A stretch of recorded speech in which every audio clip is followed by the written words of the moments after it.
Hello friends, আজকে আরও একটি বেঙ্গলি ট্র্যাডিশনাল রেসিপি নিয়ে তোমাদের সামনে হাজির হয়েছি। আজকের রেসিপি ইলিশ মাছের মাথা দিয়ে বাঁধাকপি ঘন্ট। এটা কিন্তু মোটামুটি কম বেশি সব বাঙালি বাড়িতেই রান্না হয়ে থাকে। বাড়িতে ইলিশ মাছ আসলে সেই মাথাটা কিন্তু কোনো না কোনো ক্ষেত্রে ব্যবহার করা হয়ে থাকে। আমি ঠিক কীভাবে বাঁধাকপি ঘন্ট ইলিশ মাছের মাথা দিয়ে বানাই সেই রেসিপিটি আজকে তোমাদের সাথে শেয়ার করছি। তাহলে চলো দেখতে থাকো ভিডিওটি শেষ পর্যন্ত। ভালো লাগলে কিন্তু অবশ্যই লাইক করো আর অনেক অনেক শেয়ার করে দিও। এখানে আমি নিয়েছি ইলিশ মাছের মাথা, সেগুলোকে ভালো করে ধুয়ে নিয়েছি। এবার এতে দিয়ে দিচ্ছি হলুদের গুঁড়ো আর স্বাদ অনুযায়ী নুন আর হলুদের গুঁড়ো দিয়ে ইলিশ মাছের মাথাগুলোকে খুব ভালো করে ম্যারিনেট করে রেখে দিতে হবে 15 থেকে 20 মিনিট। এখানে আমি নিয়ে নিয়েছি সর্ষের তেল, কারণ রান্নাটা আমি সর্ষের তেলেই করব। তেল গরম হলে তার মধ্যে দিয়ে দিচ্ছি মাছের মাথাগুলোকে।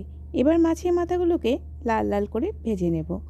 এই দেখো, এক সাইড ভাজা হয়ে গেছে, উল্টো সাইডটাও ঠিক একইভাবে এরকম লাল করে ভেজে নেব। এই দেখো, দু সাইড ভালো করে ভাজা হয়ে গেছে। এবার ইলিশ মাছের মাথাগুলোকে তুলে নেব। ইলিশ মাছের মাথা ভাজা হয়ে গেছে, মাছের মাথাগুলোকে তুলে নিয়েছি। এবার সেই মাথা ভাজা তেলের মধ্যে দিয়ে দিলাম আরও অল্প একটু সর্ষের তেল। তোমরা চাইলে একটু বেশিও দিতে পারো, আমি কম তেলে রান্নাটা করছি। এরপরে দিয়ে দিলাম 1 টিস্পুন গোটা জিরে আর শুকনো লঙ্কা। এবার শুকনো লঙ্কা আর জিরে হালকা ভেজে নিয়ে এর মধ্যে দিয়ে দিচ্ছি আদা, লঙ্কা আর ধনে বাটা। এবার দিয়ে দিলাম স্বাদ অনুযায়ী নুন আর হলুদের গুঁড়ো। এবার সব উপকরণগুলোকে খুব ভালো করে মিশিয়ে নিচ্ছি। এরপর দিয়ে দিলাম সামান্য পরিমাণের জল, যাতে নিচে লেগে না যায়। এবার জল মশলার সাথে ভালো করে মিশিয়ে মশলাটাকে ভালো করে কষিয়ে নিলাম।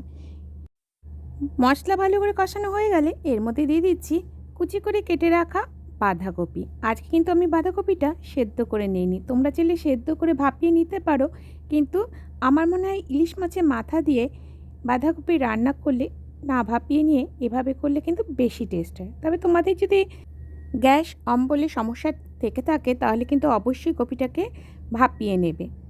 এরপর মশলার সাথে কপি খুব ভালো করে মিশিয়ে নিলাম। এবার একটু ঢাকনিতে ঢেকে দেবো আর ফিরে আসছি 5 থেকে 7 মিনিট পর। প্রায় 10 মিনিট পরে ফিরে এলাম। দেখো বন্ধুরা, বাঁধাকপি কিন্তু প্রায় সেদ্ধ হয়ে গেছে। এবার এতে দিয়ে দিচ্ছি ভেজে রাখা ইলিশ মাছের মাথাগুলোকে একটু ভেঙে দেব, যাতে পুরো কপির মধ্যেই ইলিশ মাছের মাথার একটা স্মেল পাওয়া যায়। এই দেখো, ছোট ছোট টুকরো করে ভেঙে দেওয়া হয়ে গেছে। এবার খুব ভালো করে বাঁধাকপির সাথে মাথার টুকরোগুলোকে মিশিয়ে নিচ্ছি। প্রায় মিনিট 3 ধরে এইভাবে লো ফ্লেমে বাঁধাকপি আর ইলিশ মাছের মাথাগুলোকে মিশিয়ে নিলাম। খুব কম তেল মশলায় কিন্তু এই রান্নাটা করা যায়, আর খেতেও সুস্বাদু হয়, জলদি বানিয়েও ফেলা যায়। এই দেখো, খুব ভালো করে মাছের মাথা আর বাঁধাকপি কিন্তু মেশানো হয়ে গেছে। বাঁধাকপির রান্নাও কিন্তু হয়ে গেছে। এবার গ্যাসের ফ্লেম বন্ধ করে দেব। দেখলে তো বন্ধুরা, কত সহজেই তৈরি করে ফেললাম একটি বাঙালি ট্র্যাডিশনাল রেসিপি, ইলিশ মাছের মাথা দিয়ে বাঁধাকপি রেসিপি। যদি রেসিপিটি তোমাদের ভালো লেগে থাকে তাহলে অবশ্যই লাইক করো, আর চ্যানেলটি যদি সাবস্ক্রাইব করা না থাকে তাহলে চ্যানেলটিকে সাবস্ক্রাইব করে পাশে থেকো। ফিরে আসছি আবারও কোনো নতুন রেসিপি নিয়ে, নতুন কোনো ভিডিওর সঙ্গে। ততক্ষণের জন্য ভালো থেকো সবাই।